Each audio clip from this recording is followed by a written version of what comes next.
డెంకాడ మండలం దొడ్డిబడువ గ్రామంలో భారత రాజ్యాంగ నిర్మాత బిఆర్ అంబేద్కర్ గారి 135వ జయంతి వేడుకలు ఘనంగా నిర్వహించారు.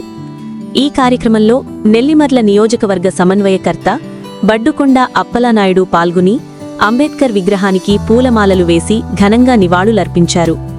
అనంతరం కేక్ కట్ చేసి ఆయన సేవలను స్మరించుకున్నారు. ఈ సందర్భంగా మాట్లాడిన నాయకులు అంబేద్కర్ గారి ఆలోచనలు సమాజానికి దారి చూపిస్తున్నాయని పేర్కొన్నారు. ఈ కార్యక్రమంలో అంగన్వాడీ అధ్యక్షురాలు పతివాడ కృష్ణవేణి, మాజీ సర్పంచులు, ఎంపీటీసీలు మరియు స్థానిక నాయకులు పాల్గొన్నారు. గ్రామంలో ఈ వేడుకలు ఉత్సాహంగా జరిగాయి. అందరికీ నమస్కారం. నేను మీ పతివాడ కృష్ణవేణి, విజయనగరం జిల్లా అంగన్వాడీ వింగ్ అధ్యక్షురాలు, వైఎస్ఆర్సీపీ పార్టీ. ఏప్రిల్ 14న జరుపుకునే డాక్టర్ బిఆర్ అంబేద్కర్ గారి జయంతి సందర్భంగా ఆయన చెప్పిన కొన్ని మాటలను స్మరించుకుంటూ ఆయన బాటలో నడిచేందుకు మనందరం ప్రయత్నిద్దాం.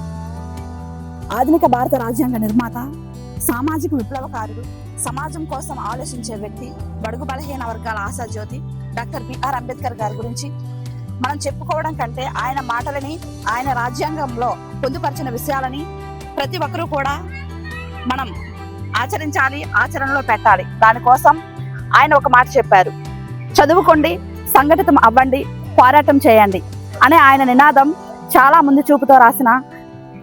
చూపుతో చేసిన నినాదం.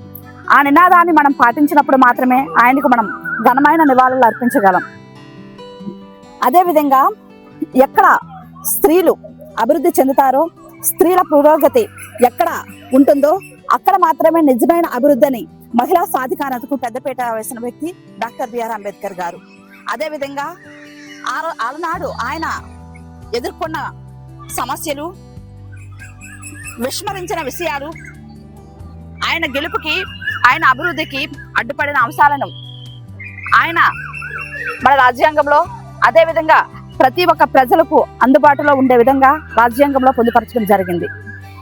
ఈ విషయాలన్నీ కూడా నేటి రాజకీయ, సామాజిక వ్యక్తులందరికీ కూడా దాన్ని ఆచరణలో పెట్టాల్సిన బాధ్యత ఉంది.